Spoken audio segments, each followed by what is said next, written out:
This is the Montblanc Meisterstuck 149 fountain pen. It's a very large fountain pen coming in at 144 millimeters capped, 130 millimeters without the cap, and 161 millimeters posted if you're going to be brave enough to post it, although it's quite a heavy pen when posted, and most of the weight is in the top third of the cap, so the cap does want to pull off. Doesn't seat super well here, so I wouldn't really consider this a poster. It's about 11 millimeters wide nib and a 28 millimeter long nib. It's a number 9, which is the largest that Montblanc makes. It's a beautiful nib, 18 karat gold with platinum inlay, so some call it a tricolored nib. So it's gold in the center and gold along the outside with a platinum inlay around the edge. There's better pictures on my website, so you can get really close up and see it in focus, so if you want to take a look at that nib a little bit more. This pen itself was released in 1952 by Montblanc.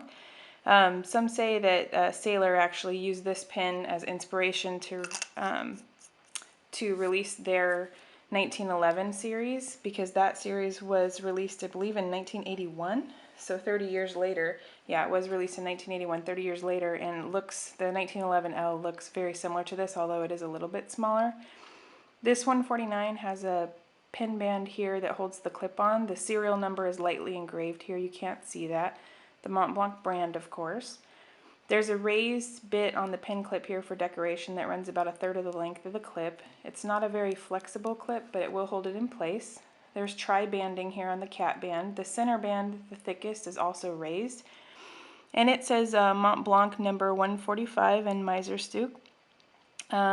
Here there's a little brass ring, or gold-plated ring that goes around right before the piston fill knob.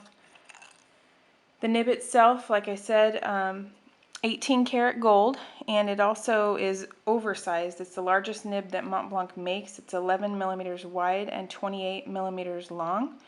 It's a beautiful pen, and it's kind of well, I shouldn't say kind of, it is a great writer, although the design itself is what Montblanc considers their flagship pen. To me, it's a little bit on the boring side. It's very traditionalist, but I can understand why people collect these, to make sure that they round out collections, just because it is their flagship pen. If you'd like to see it write a little bit, I'll try to think of some stuff to write for you. Let's see. This is a medium nib.